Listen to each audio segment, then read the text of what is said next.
Hi there, everyone, and welcome. I'd like to warmly welcome you to the American Business Culture Specialist course. The video you're about to watch is intended to support Module 3.2. This is a review and a reinforcement of Module 3.2's most important takeaway, which is executing a proven American business success strategy. I'm Daniel Donahue. I'm the founder of American Business Culture Training and Testing Services, and I will be providing the voice in this video.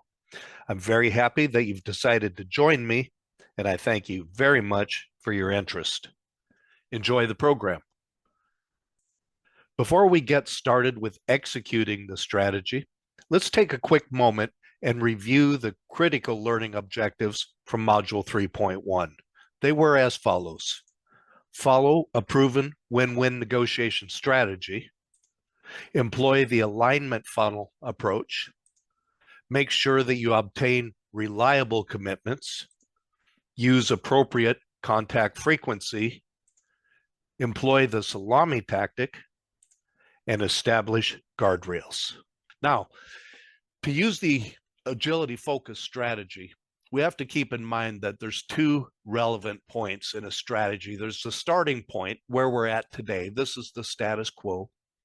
The symptoms we're experiencing today, the pain points, the things we're happy about, the positives. On the other end, there's an envisioned future outcome that we want, the benefits we want to experience, the feelings that we want to feel, the positive things we want to have in the future. And of course, that's set in an outcome range like we talked about before. So step one in our strategy is to formulate a common goal.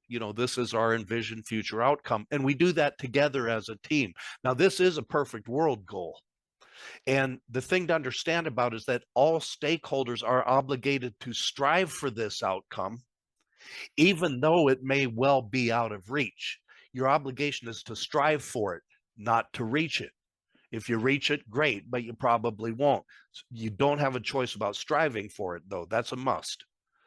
Step two is to formulate a minimum outcome commitment, or a worst acceptable outcome, if you will, together. As far as I'm concerned, this is the most important step in the strategy, because Americans always have this minimum outcome level in mind, or this minimum outcome commitment in mind, but we seldom make it explicit. Well, to bring together different cultural groups, we have to make it explicit. It's a must. Otherwise, people won't know exactly what they're expected to do, or when they're in the green zone, or when they're outside of what's possible. Making this clear, where's the goal, where's the minimum outcome commitment, making this range clear is an absolute secret to success. Now, with this minimum outcome commitment, we have to decide together, if things become difficult, if people become ill, if unexpected things happen that affect us negatively, what is the worst outcome that we could still accept? We need to make that explicit. All stakeholders now are obligated to exceed this outcome, to exceed it. Reaching it is not a success. And also, the cost of not reaching this minimum outcome commitment must be clear. So what happens if we break through that bottom line? There will be consequences for it, and people have to understand what they are. But once again, the thing to keep in mind here is your measurement of success in American business is not whether you reach the goal or not. You probably won't. Your measurement of success is how far you've exceeded the minimum outcome commitment. That's critically important to understand. Now, the next thing we have to do is to establish a roadmap. Since Americans don't have a time horizon, which would allow us to identify milestones from the beginning all the way to the end, we go the other way around. We establish our milestones from the end back to the beginning. Usually one milestone that's close to the envisioned future gives us the timing for everything. So once we know the milestone and the timing on it, of course, we have to reach this previous milestone by a certain time to reach the one close to the outcome. And that means we have to reach another one. So you see what I'm doing here very easily and simply put. I'm working backwards to identify the major organic milestones back to the beginning. That gives us a lot of continuity and clarity, but it's not enough either. The next thing we need to do is each one of these milestones really should be set between a more aggressive target and possibly what I would call a death line. A death line is, the level that if you break through that line, things are going to go really, really badly. The reason why we want to target in a death line between each of these milestones, in fact, is because alignment has to continue from the beginning to the point of delivery until the end. In other words, the alignment is never done. So now we've worked backwards from the outcome range back to today. We've got our milestones. We've set them between targets and possibly also between targets and death lines. Now we begin to execute. Americans execute from the beginning to the end, week by week. So what we want to do is to meet every week. And at the end of every meeting, we want to clarify who exactly will do what exactly by when exactly this week. Finally, we make sure that the next milestone is never more than 6 weeks away. So we're working not only week to week, but milestone to milestone, and each milestone is set at least a 6-week tact.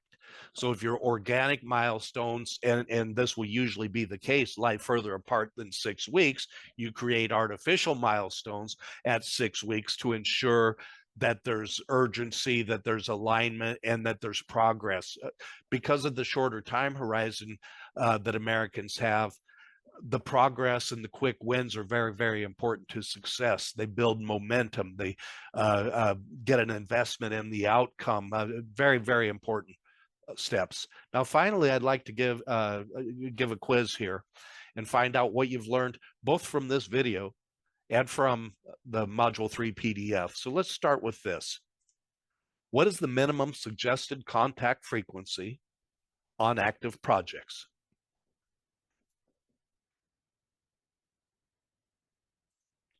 Weekly contact is highly suggested. Next, which 3 data points must be clarified before a commitment can exist?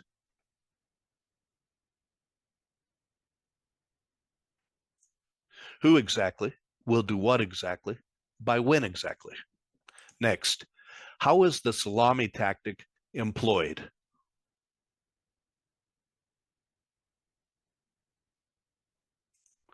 Break big things up into little things. Work on those little things one by one, week by week, from easy to hard. No task should take longer than a week to complete. If a task would take longer than a week, it should be broken up into subtasks that can be completed within a week. Next, what is the usual American expectation regarding minimum outcome commitments?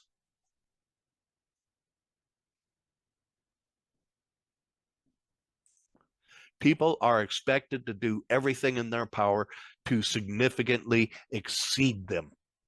Minimum outcome commitments should be exceeded. Next, what is the usual American expectation regarding goals or targets?